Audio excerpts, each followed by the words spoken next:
संसार सद्गुरु खोज फिरे, संसार सद्गुरु एक तुम्ही आधार,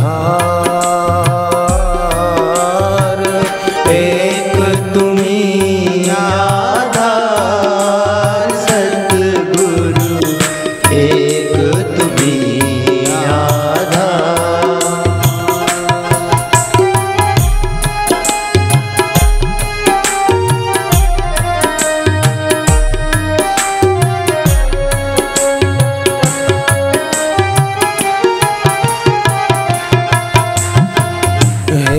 प्रभु तुम ही विविध रूपों में, हे प्रभु तुम ही विविध रूपों में, हमें बचाते दुख कूपों से, हमें बचाते दुख कूपों से, ऐसे परम उदार सद्गुरु, ऐसे परम उदार सद्गुरु, एक तुम्ही आधार, एक तुम्ही आधार सद्गुरु, एक तुम्ही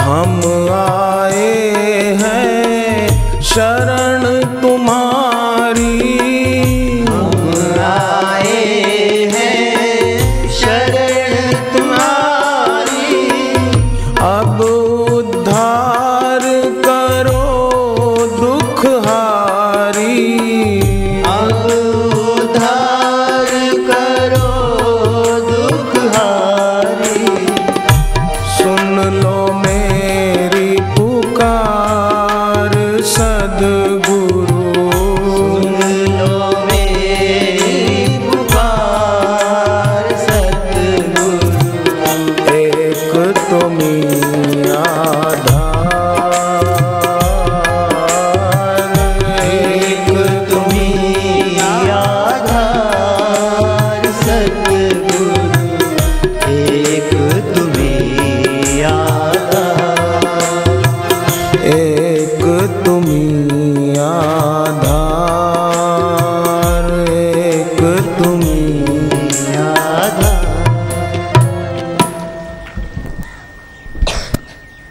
एक साधे सब सधे, सब साधे सब जाए, रही मन मूल ही सींचिबो, फूल ही फल ही अगाए।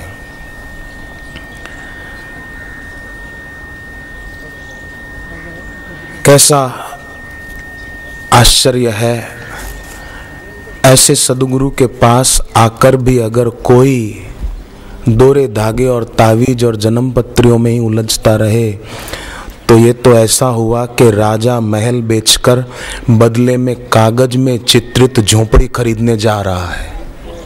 ये ऐसा हो गया।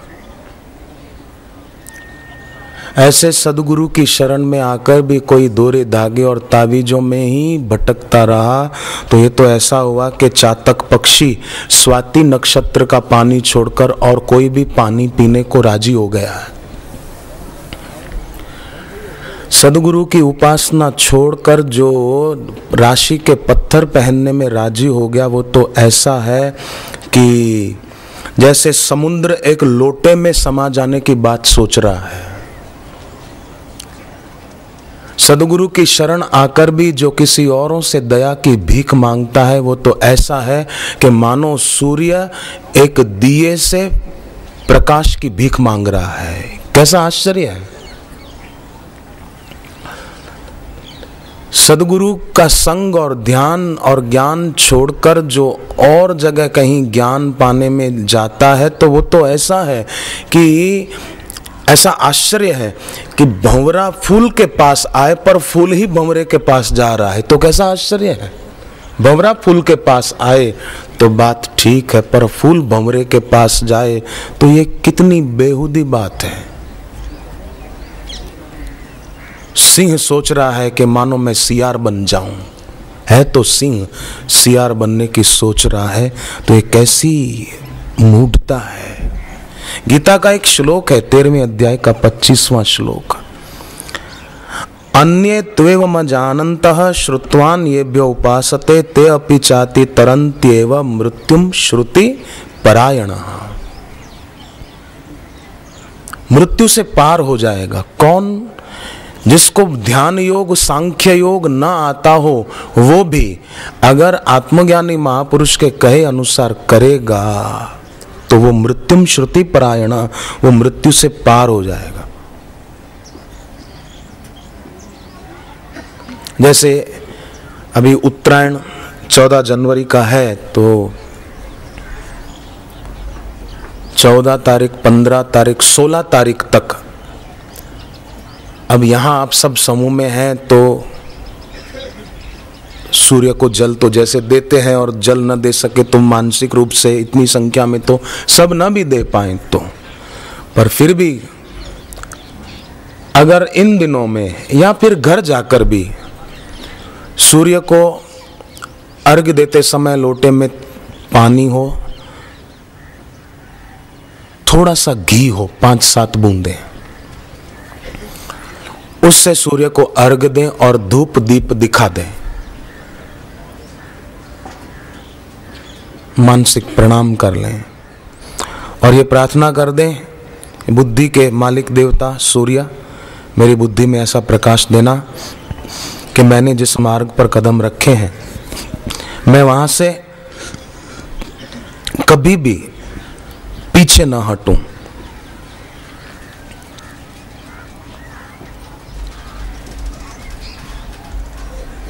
मैं आगे बढ़ूं। पक्षी हो ना, पक्षी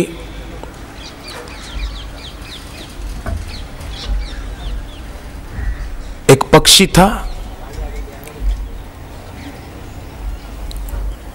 खिड़की के ऊपर आकर बैठा। बुद्ध आकर सभा में बैठे थे और पक्षी के तरफ ही देख रहे थे, तो स्वाभाविक बुद्ध की नजर जहां थी तो जो श्रोता थे उनकी नजर भी वहां गई और सोचने लगे कि बुद्ध पक्षी की तरफ क्यों देख रहे हैं। पक्षी थोड़ा दाएं गया, थोड़ा बाएं गया, थोड़ा आगे आया, थोड़ा पीछे हटा, कुछ गुनगुना रहा था, फिर उसने पंख फड़फड़ाए और उड़ गया। उड़ गया तो बुद्ध ने कहा प्रवचन पूरा हुआ, आप सब जा सकते हैं। लोगों को हुआ कमाल है, बोले कुछ भी नहीं और कहते हैं प्रवचन पूरा हो गया। बात समझ में नहीं आई। पक्षी को देख रहे थे, पक्षी कुछ गुनगुना रहा था, पंख फड़फड़ाए उड़ गया, तो हम बोलते हैं कि प्रवचन पूरा हो गया, जाओ। कैसे?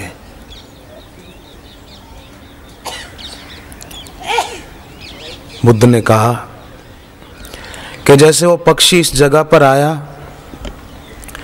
गुनगुनाया और उड़ गया, ऐसे तुम भी जगत में आए हो तो यहाँ की चीज को अपनी न मानो। उड़ने की जो क्षमता है उसको सुमरण में रखो और आध्यात्मिकता में ऊंची उड़ान भरो। हमें किसी ने कैद नहीं किया है, अपनी ही विस्मृति के कारण हम कैद हो गए हैं कि मेरे से साधना नहीं होती, मेरा मन नहीं लगता। अपनी विस्मृति के कारण आकाश अंतहीन है और पंख भी है, पर भूल गए हैं उड़ने की शक्ति। तो बुद्ध ने संकेत दिया कि आप जा सकते हैं। प्रवचन पूरा हुआ, पक्षी के तरफ देखकर इशारा करके कहा। पर जो लोग केवल शब्दों को सुनने आते हैं ना, केवल शब्द सुनने आते हैं गुरु के, कि बस गुरु जी अच्छा बोलते हैं, चलो हम बापू जी को सुन कर आए। जो केवल शब्द सुनने आते हैं वो तो ऐसे हैं जैसे कोई मंदिर की दीवार को छू ले और भीतर के देव का दर्शन न कर पाए। फूल को देख ले पर फूल की सुगंध न ले पाए, ऐसे हैं। पर जो ठहरते हैं, हृदय पूर्वक झुकते हैं, उनकी प्यास मिटती है।